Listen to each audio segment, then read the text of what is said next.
18절의 시작을 뭐라고 하냐면 예수의 나심은 이러하니라 라고 시작하는데, 이 앞에 부분 1절부터 17절까지에 있는 족보의 맨 마지막이 예수 그리스도였죠. 그 예수 그리스도까지 족보를 쭉 기록한 다음에 예수 그리스도에 대해서만 상세하게 설명하는 겁니다. 그럼 예수님은 어떻게 나셨는가? 예수님의 나심에 대해서 설명할 때 마태가 주목하는 것은 약간 나심과는 상관없는 그런 내용이 들어 있습니다. 18절을 보시면 이렇게 말하죠. 예수 그리스도의 나심은 이러하니라. 그러면서 뭐라고 시작했냐면, 그의 어머니 마리아가 요셉과 약혼하고 동거하기 전에 성령으로 잉태된 것이 나타났다라고 되어 있습니다. 그러니까 예수님이 태어날 때 마리아가 요셉과 약혼한 다음 동거하기 전, 결혼하기 전이겠죠? 동거하기 전에 성령으로 잉태됐다라고 아주 짧게 이야기하고 있습니다. 그 다음에 마리아에 대한 이야기가 없습니다. 그럼 우리가 잘 아는 것처럼 마리아에게 천사가 찾아오는 얘기가 여기는 없습니다. 그럼 천사가 찾아오는 얘기가 어디 있느냐?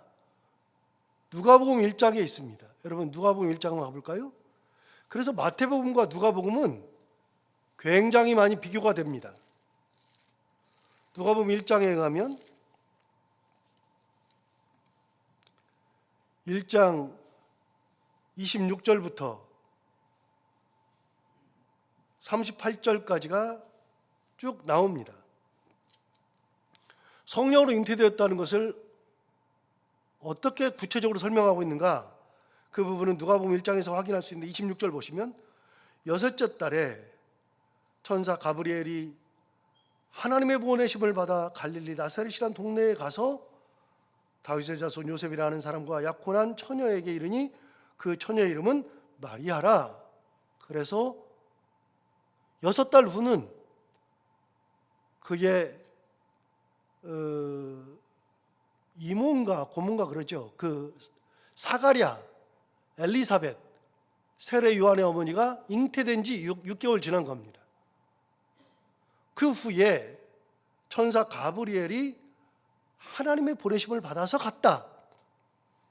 그러니까 예수님의 잉태를 하나님이 보내신 것이다 라고 되어 있습니다. 28절 보시면 그에게 들어가 이르되 은혜를 받은 자여 평안할지어다 주께서 너와 함께 하시도다 하니 그랬죠. 그러니까 구체적으로 설명한 겁니다. 성령으로 잉태됐다는 것을 마태복음에서는 딱 한 구절에다가 짧게 넣어놨습니다. 성령으로 잉태된 것이 나타났다. 그런데 여기 보면 천사가 하나님의 보내심을 받아서 나사렛이라는 동네로 갔는데 한 처녀에게 갔죠. 그 처녀는 누구냐? 마리아죠. 그 마리아에게 가서 했던 말이 뭐냐면 은혜를 받은 자여 평안할지어다 주께서 너와 함께 하시도다. 이 말을 천사가 들려줬죠. 그러니까 29절에 처녀가 그 말을 듣고 놀라 이런 인사가 어찌 됨인가? 그러니까 그 인사를 받고 나서 도대체 나한테 이 인사를 왜 하지? 라고 생각한 겁니다. 30절 보시면 천사가 이르되 마리아여 무서워하지 말라 내가 하나님께 은혜를 입었느니라. 그래서 무서워하지 말라고 말합니다. 여러분, 무서워하지 말라는 얘기는 뒤집으면 마리아가 무서워하고 있다 그 말입니다. 갑자기 이런 일이 생기니까 무서워하고 있다는 겁니다. 여러분, 무서워하고 있다는 이야기를 기억하시고요. 좀 이따 나오니까요. 무서워하고 있다는 겁니다. 하나님께 은혜를 입었다고 이야기했습니다. 그러면 31절에 보면 보라 네가 잉태하여 아들을 낳으리니 그 이름을 예수라 하라 그랬죠. 잉태하여 아들을 낳을 것이고 그 이름을 예수라고 하라고 그랬습니다. 여러분, 여기 보면 아들의 이름을 가르쳐 줬어요. 잉태하여 아들을 낳으리니 그 이름을 예수라 하라. 여러분, 예수라는 이름은 누가 지어준 이름입니까? 하나님이 지어준 이름이죠. 하나님이 예수라는 이름을 지어준 겁니다. 그래서 그 이름을 마리아가 들은 겁니다. 이것도 기억하시고요. 좀 이따 또 나오니까요. 34절 보시면, 쭉 넘어간 다음에 34절 보시면, 마리아가 천사에게 말하되 나는 남자를 알지 못하니 어찌 이 일이 있으리까? 라고 마리아가 얘기하죠. 나 남자를 모르는데 어떻게 이 일이 일어납니까? 35절 천사가 대답하여 이르되 성령이 내게 임하시고, 여기에 성령이 나오는 겁니다. 아까 성령으로 잉태된 것이 나타났다 그랬죠. 그 다음 여기 나오는 겁니다. 성령이 내게 임하시고 지극히 높으신 이의 능력이 너를 덮으시리니 이러므로 나실 바 거룩한 이는 하나님의 아들이라 일컬어지리라. 그래서 성령이 임하시고 지극히 높으신 이의 능력이 너를 덮게 될 것이다 라고 이야기해 줬습니다. 마지막 38절에서 마리아가 대답합니다. 마리아가 이르되 주의 여종이오니 말씀대로 내게 이루어지이다 하매 천사가 떠나가니라. 마지막은 뭘로 끝나느냐? 마리아의 순종으로 끝나죠. 마리아의 순종으로. 처녀가 아이를 갖는데 마리아가 순종하는 것으로 끝이 나죠.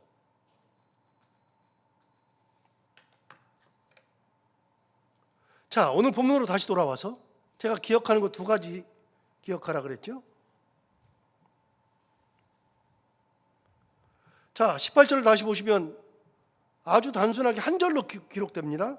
예수 그리스도의 나심은 이러하니라. 그의 어머니 마리아가 요셉과 약혼하고 동거하기 전에 성령으로 잉태된 것이 나타났다. 아주 단순하죠. 그런데 여러분, 다시요, 누가복음을 보면 거기는 온통 천사와 누구요? 마리아. 천사와 마리아만 나왔죠. 마리아 얘기만 나옵니다. 요셉의 얘기는 안 나오죠. 그런데 마태복음은요, 마리아가 중심이 아니라 요셉이 중심입니다. 누가복음은 마리아가 중심인데 마태복음은 요셉이 중심입니다. 왜 제가 그런 말을 하느냐? 여러분 보십시오. 마리아가 여기서 반응하는 것이 없어요. 자, 18절 다시 볼까요? 마리아가 뭘 했어요? 여기서는 아무것도 없어요. 보세요. 예수 그리스도의 나심은 이러하니라. 그의 어머니 마리아가 요셉과 약혼하고 동거하기 전에 성령으로 잉태된 것이 나타났더니 마리아가 뭘 했어요? 아무것도 없어요. 그냥 마리아에게 성령으로 잉태된 것이 나타났다. 그것뿐이죠. 그런데 누가복음에 가면 마리아가 얘기했다고요. 나는 남자를 알지 못합니다. 그리고 하나님의 은혜를 입은 자의 평안할지어다 그러니까 왜 나한테 이런 말 하지? 그러면서 생각도 했었죠. 그런데 천사가 나타나서 무서워하지 말라 그러면서 얘기하죠. 너에게 아이가 날 거다 그러니까 나는 남자를 모르는데요. 그러니까 성령이 내게 임하시고 그런 얘기 나왔죠. 쭉 하니까 나중에 뭐라 그러냐면 주의 뜻대로 이루어지이다. 반응했죠. 여기에서 마리아가 다 했어요. 그런데 마태복음에서는요, 마리아가 한 거는 아무것도 없어요. 그냥 성령으로 잉태된 것이 나타났다. 그게 끝입니다. 그럼 마태복음에서는 뭔 얘기를 하느냐? 19절 볼까요? 19절을 보시면 그의 남편 요셉은 의로운 사람이라 그를 드러내지 아니하고 가만히 끊고자 하여. 여기서는 요셉 중심입니다. 마태복음은 요셉 중심입니다. 지극히 족부 중심적이죠. 남자 중심적이죠.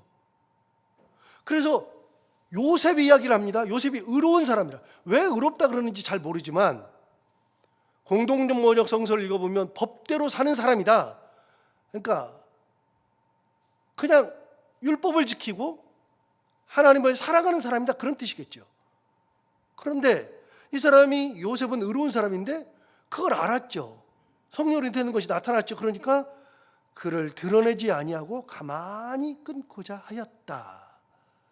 웬만하면 난리가 날 텐데 요셉은 그러지 않고 조용히 약혼을 취소하려고 그랬죠. 자, 그랬더니 20절 보세요. 아까도 이 일을 생각했어요. 마리아도 이 일을 생각했죠. 은혜를 입은 자의 평안할지어다 그랬더니 이게 무슨 일인가요? 그 일을 생각했죠. 마리아도. 그런데 요셉이 그런 일이 있을 때, 성령으로 잉태된 것이 나타났을 때 이 일을 곰곰이 생각해 본 겁니다. 그래서 조용히 끊으려고 그랬죠. 이 일을 생각할 때에 그 다음 중요한 게 나옵니다. 주의 사자가 현몽하여 이르되, 다윗의 자손 요셉아, 내 아내 마리아 되기를 무서워하지 말라. 그에게 잉태된 자는 성령으로 된 것이라. 그래서 이 사람에게 현몽했다는 겁니다. 현몽했습니다. 꿈에 나타난 겁니다. 자, 그러면 마리아에게는 천사가 찾아와서 예수 탄생을 얘기해 줬죠. 요셉은 마리아한테 들은 얘기가 아닙니다. 가만히 끊으려고 그랬을 때 마리아가 이거는 남자를 알아서 된 게 아니라 성령께서 내게 찾아오셨어요. 천사가 찾아오셨어요. 여러분, 그러면 믿어요? 못 믿죠. 그걸 어떻게 믿습니까? 그런데 그 예수 탄생에 대해서 마리아도 알고 있지만 그것을 요셉도 하나님이 가르쳐 주신 겁니다. 그래서 둘 다 예수의 탄생에 대해서 들은 겁니다. 현몽했죠. 더 이상 안 돼 그래서 끊으려고 그랬을 때 현몽해서 가르쳐 줬습니다. 그런데 여러분, 이제 현몽이라고 하는 단어는 뒤에 또 나오니까 요셉에게 있어서 현몽은 굉장히 중요한 겁니다. 우리가 알아채지 못하지만 하나님께서 요셉에게 꿈으로 계속 찾아옵니다. 계속 끊임없이 찾아옵니다. 그 얘기는 이제 2장, 3장 넘어가면 쭉 나오니까요. 넘어가기로 하고요. 자, 20절 다시 보시면 이 일을 생각할 때에 주의 사자가 현몽하여 이르되 다윗의 자손 요셉아, 내 아내 마리아 되기를 무서워하지 말라. 자, 아까 제가 무서워하지 말라는 거 기억하라 그랬죠. 그러니까 마리아도 예수님의 탄생에 대해서 이야기를 들으려고 했을 때 무서웠죠. 무서워하지 말라 그랬어요. 요셉도 무서웠죠. 동일하게. 그러니까 동일하게 무서워하지 말라고 똑같이 얘기했습니다. 둘 다 천재가 계획하는 일을 들은 거죠. 그러니까 굉장히 무섭죠. 마리아도 무서웠는데 요셉도 무서운 겁니다. 자, 그러면 우리가 잘 알다시피 마리아가 성령으로 잉태되었을 때 요셉에게 바로 꿈으로 현몽한 게 아니라 이게 나타나야 되니까 몇 개월이 지나야 되겠죠. 몇 개월이 지나는 사이에 요셉은 몰라요. 요셉은 그걸 알면서 괴로웠을 거예요. 나랑 약혼했는데 어떻게 이런 일이 생겨? 그래서 그걸 동네방네 다 알리고 마리아를 막 하려고 하는 게 아니라 그래 그냥 그러고 말지 그러면서 조용히 끊으려고 하는 그런 생각까지 할 때 하나님께서 현몽하셨죠. 이야기하니까 이것도 무서운 겁니다. 둘 다 무서움을 가지고 있었습니다. 다시 10절 보시면 이 일을 생각할 때 주의 사자가 현몽하여 이르되 다윗의 자손 요셉아, 내 아내 마리아 데려오기를 무서워하지 말라. 그 다음 얘기해 줍니다. 그에게 잉태된 자는 성령으로 된 것이라. 자, 성령으로 되었다는 것을 마리아에게도 요셉에게도 정확하게 이야기해 줍니다. 다시요. 우리가 마리아가 천사 가브리엘이 찾아와서 예수 탄생을 얘기해 줬다. 그거는 누가복음 얘기입니다. 성경에 누가복음에 있는 걸 우리가 알고 있는 겁니다.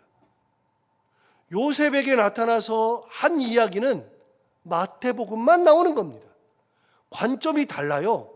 마태와 누가가요 굉장히 비교가 되는데 관점이 굉장히 다릅니다. 그래서 요셉에게 성령으로 된 아이다 라고 설명해 주죠. 그래서 예수님이 탄생할 때 마태복음에서는 마리아의 역할이 하나도 없어요. 그냥. 자, 계속해서 21절 볼까요? 21절 아들을 낳으리니 이름을 뭐라고 하라고요? 예수라 하라. 어디서 봤는데? 누가복음에서 얘기했잖아요. 제가 그래서 기억하라 그랬잖아요. 누가복음에서도 분명하게 얘기했습니다. 가브리엘이 이름을 예수라 하라. 그러니까 예수는 그 이름을 하나님이 지어준 겁니다. 예수라는 이름을. 여기서 잠깐. 누가복음 1장에는 마리아의 잉태만 기록된 것이 아니라 엘리사벳의 잉태도 기록되어 있습니다. 엘리사벳의 잉태가 기록되어 있을 때 엘리사벳이 애를 가져요. 애를. 그때 애를 가지는 장면이 누가복음 1장에 나오거든요. 여러분 그 누가복음 1장에서도 이름을 가르쳐 줍니다. 누가복음 1장에서도 이름을 가르쳐 주는데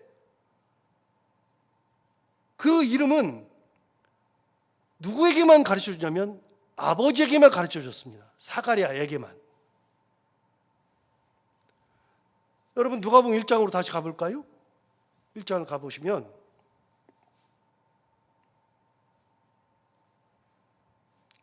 (1장 5절에) 보시면 유대 왕 헤롯 때에 아비야 반열에 제사장 한 사람이 있었으니 이름은 사가랴요 그의 아내는 아론의 자손이니 이름은 엘리사벳이라. 사가랴와 엘리사벳 얘기죠. 자 7절 엘리사벳이 잉태를 못함으로 그들에게 자식이 없고 두 사람의 나이가 많더라 그랬죠. 8절 마침 사가랴가 그 반열의 차례대로 하나님의 앞에서 제사장의 직무를 행할세 제사장의 전례를 따라 제비를 뽑아 주의 성전에 들어가 분향하고 모든 백성은 그 분향하는 시간에 밖에서 기도하더니 주의 사자가 그에게 나타나 향단 우편에 선지라. 사가랴가 보고 놀라며 무서워하니 천사가 그에게 이르되 사가랴에 무서워하지 말라. 너희의 간구함이 들린지라. 내 아내 엘리사벳이 내게 아들을 낳아주리니 이름을 요한이라 하라. 여기서는요 엘리사벳을 찾아가지 않아요. 사가랴가 제사를 드리러 들어갔을 때 천사가 나타나서 네 아내가 아이를 가질 것이요 그 이름을 요한이라 하라. 그래서 아버지에게만 찾아갔어요. 그리고 이름도 가르쳐줘서 요한이라고. 근데 이제 뒤에 보면 요한이 못 믿죠. 사가랴가 못 믿죠. 못 믿으니까 그때부터 벙어리가 됩니다. 벙어리 해가지고 나와가지고 10개월 동안 벙어리로 살아요. 그리고 아이를 낳아요. 아이를 낳으니까 사람들이 요한이 사가랴가 말을 못하니까 엘리사벳에게 물어요. 뭐라고 이름을 지을까? 그랬더니 요한.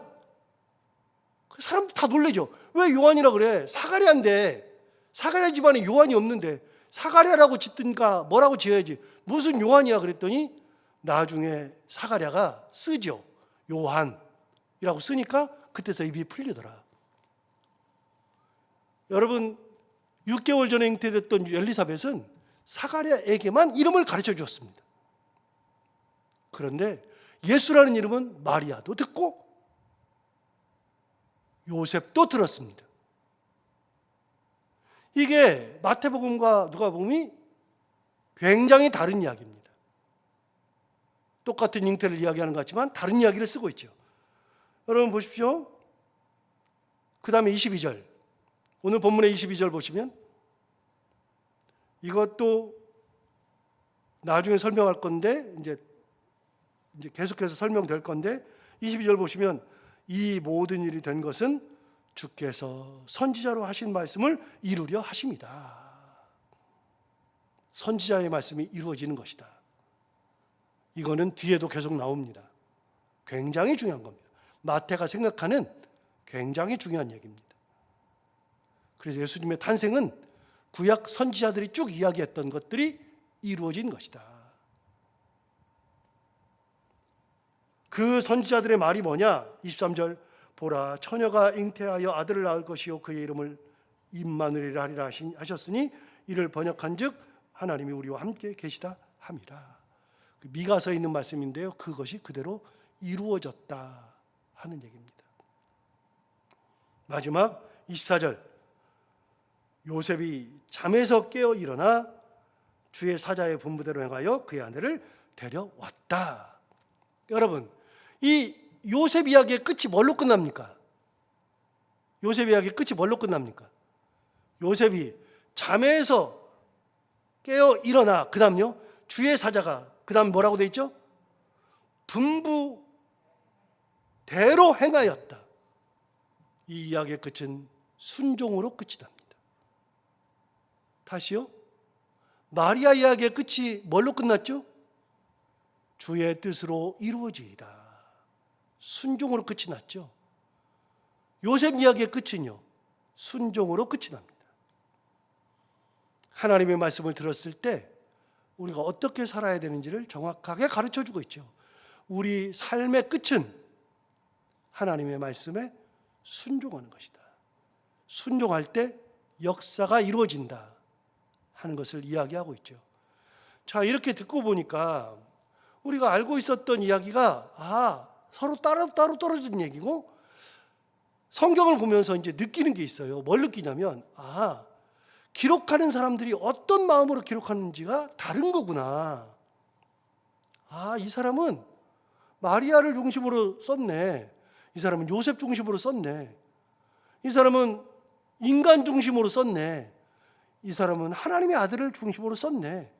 이런 것들이 우리가 다 알게 되죠. 그래서 마태복음과 누가복음은 끊임없이 비교가 됩니다. 관점이 다르니까요.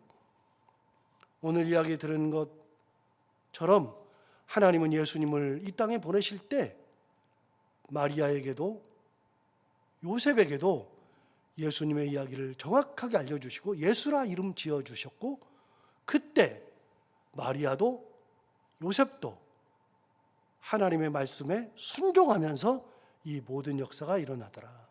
기억하면서 우리가 말씀에 순종하며 살아갈 수 있는 저희들 모두가 다 되기를 바랍니다. 기도하겠습니다. 하나님 아버지, 감사합니다. 오늘 귀한 말씀 오류를 깨우셔서 감사합니다. 이 말씀 듣고 다시 한번 하나님의 놀라운 역사를 생각하게 됩니다.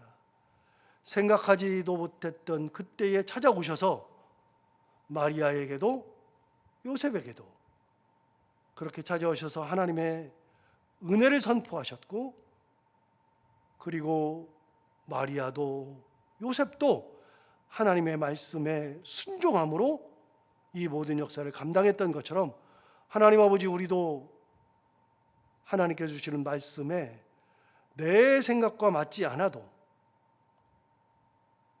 그래도 끝까지 순종하며 하나님의 은혜의 길을 따라갈 수 있는 저희들이 다 되게 하여 주옵소서. 오늘도 하루를 살아갈 때 이 말씀을 기억하며 살게 하여 주옵시고, 오늘도 기도하러 나온 사랑하는 성도들 기도를 다 들어응답해 주시기 원하며, 해야 되는 것들을 기쁨으로 잘 감당하고 만나는 분들과 함께 웃고 행복한 하루가 되게 하여 주옵소서. 예수님 이름으로 기도하옵나이다.